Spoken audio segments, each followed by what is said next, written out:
નમસ્કાર. રાજકોટમાં ચૂંટણી માહોલ વચ્ચે આંતરરાષ્ટ્રીય પરિસ્થિતિની અસર પણ જોવા મળી રહી. ઈરાન, ઇઝરાયલ, અમેરિકા વચ્ચેના યુદ્ધના માહોલ વચ્ચે વોર્ડ નંબર 8ના કોંગ્રેસ કાર્યાલય ખાતે અનોખા દ્રશ્યો સામે આવ્યા. અહીં કાર્યકર્તાઓ માટે ચૂલા પર રસોઈ બનાવવામાં આવી રહી. દરરોજ અનેક કાર્યકર્તાઓ માટે 3 દિવસનું ભોજન ચૂલા પર તૈયાર કરવામાં આવી રહ્યું.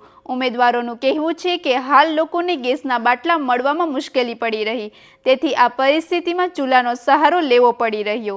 સાથે જ તેઓએ વચન આપ્યું છે કે તેમની સરકાર આવશે તો સસ્તા ભાવે ગેસના બાટલા ઉપલબ્ધ કરવામાં આવશે. વધુ સમાચાર માટે જોડાયેલા રહો આરપી ગુજરાત ન્યૂઝ, રાજકોટ. આજે અમારા કોંગ્રેસના કાર્યાલય ખાતે કાર્યકર્તાઓ માટે ખાસ કરીને જમવાની જે વ્યવસ્થા કરવાની, ચા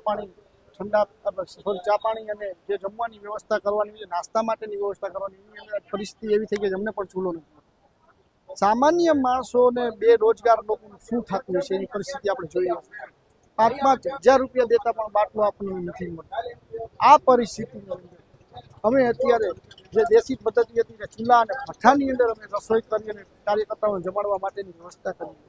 એક તરફ પ્રચાર ચાલુ છે, એક પર રસોઈના કામ ચાલુ છે.